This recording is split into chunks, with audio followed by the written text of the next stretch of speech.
अरविंद कुमार द्विवेदी जी, प्रयागराज से। प्रणाम महाराज। महाराज जी राधे राधे। महाराज जी, social media के इस दौर में युवाओं एवं बच्चों पर होने वाले पश्चिमी सभ्यता के संस्कृति के दुष्प्रभाव को कैसे रोका जा सकता है, उसके स्थान पर? प्रयास तो अपने लोग यही कर रहे हैं, रोज प्रयास यही कर रहे हैं।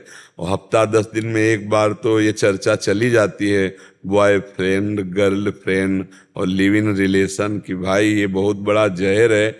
हमारे देश में जहर बहुत मिठास से फैल रहा है। इसे जहर को जहर नहीं माना जा रहा, मिठास से फैल रहा है और इससे बहुत बड़ी हानि हो रही है। जैसे जो बच्चा 2-4 बच्चियों से मित्रता करके व्यभिचार किया है, वो कभी अपनी पत्नी से संतुष्ट नहीं रह सकता, वो व्यभिचारी जीवन भर रहेगा।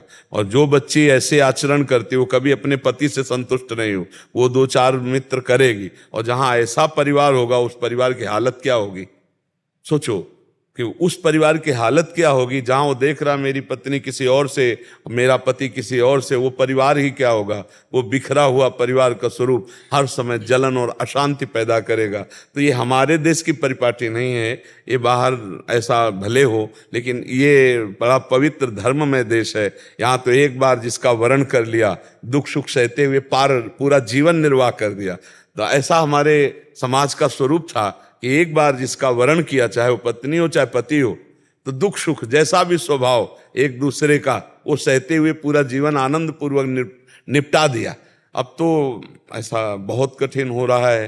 हाँ, अब मान लो 4 जगह ब्रेकअप हो गया, अब जब उनका ब्याह होगा तो वही अभ्यास है, तो पति से ब्रेकअप नहीं होगा फिर और तो ये जो हमारी समाज में दूषित भाव फैल रहे, इनको हमें लगता है अपने बच्चों को समझाना चाहिए और अपनी भी आदतें सुधारनी चाहिए। माता पिता को धैर्यवान बनना चाहिए कि हमारे आचरण हमारे बच्चों पे पड़ते हैं, और बच्चों को दोस्त की तरह बैठकर समझावे कि ये जो आचरण है जीवन में बहुत हानिकारक है। परिपक्व अवस्था में ब्याह आदि करके वो गृहस्थी के भोग भोगना अलग बात है, लेकिन इस तरह का व्यभिचार करने से जीवन ही नष्ट हो जाता है, जीवन ही अपवित्र हो जाता है। तो इसमें आप लोगों को भी सहयोग देना होगा और हमारे नौजवान भाइयों को सहयोग देना होगा, तब ये बहुत बड़ा वायरस है। कोरोना वायरस का तो वो बन गया, अब वैक्सीन वो उसके, लेकिन इसकी वैक्सीन नहीं बनी, इस वायरस की है वैक्सीन। ज्ञान के द्वारा, भले विवेक के द्वारा हटा दो, नहीं तो फैलता चला जा रहा है, जन जन में फैलता चला जा। अब कितना गंदा है लिव इन रिलेशन शब्द, जो उसका भाव है कि महीने 2 महीने आप किसी भी स्त्री पुरुष के साथ रह लो और इसके बाद कह दो कि हमें पसंद नहीं आया।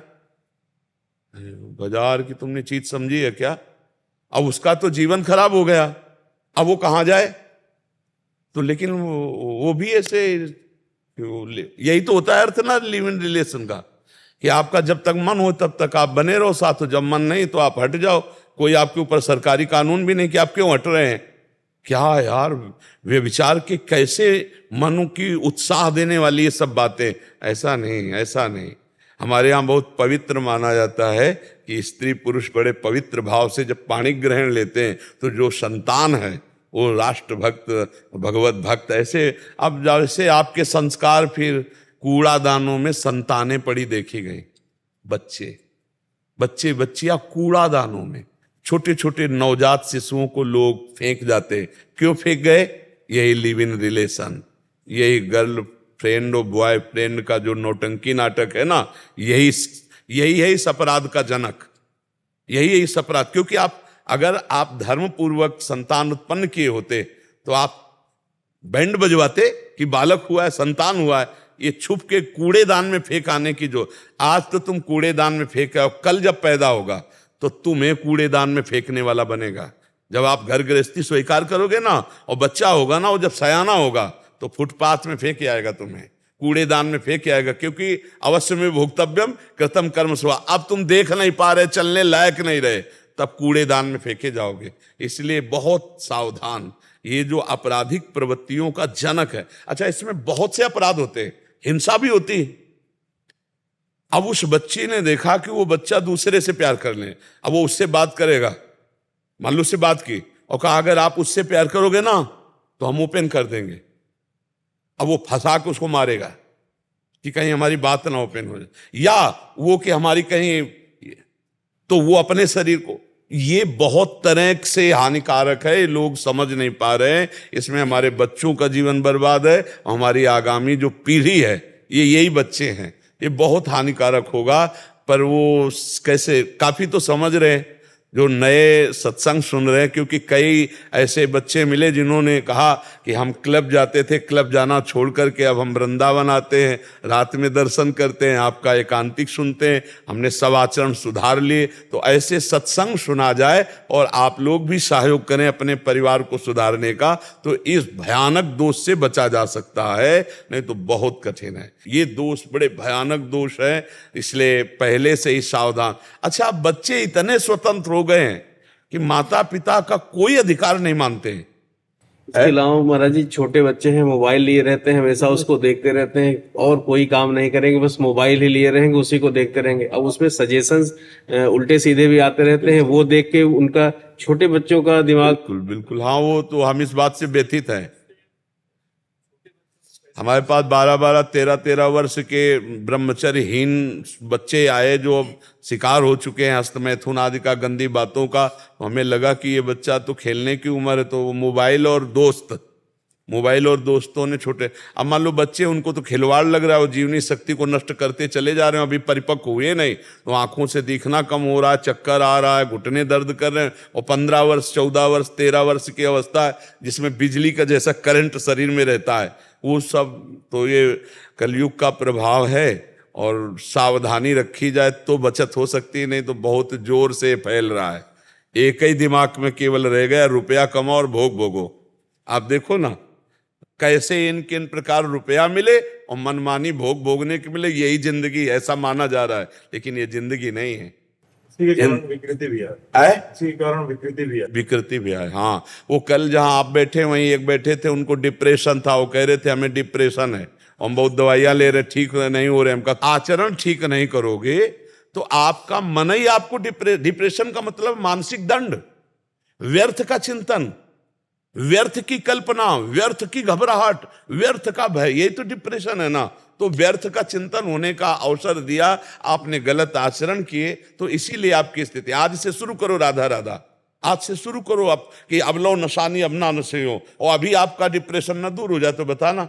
उसे कहा पहली बात स्वीकार कर, तेरे को डिप्रेशन नहीं। हमको बोल डिप्रेशन है, बोले नहीं। हम कहा तेरे को डिप्रेशन, क्योंकि स्वीकृति से होता है।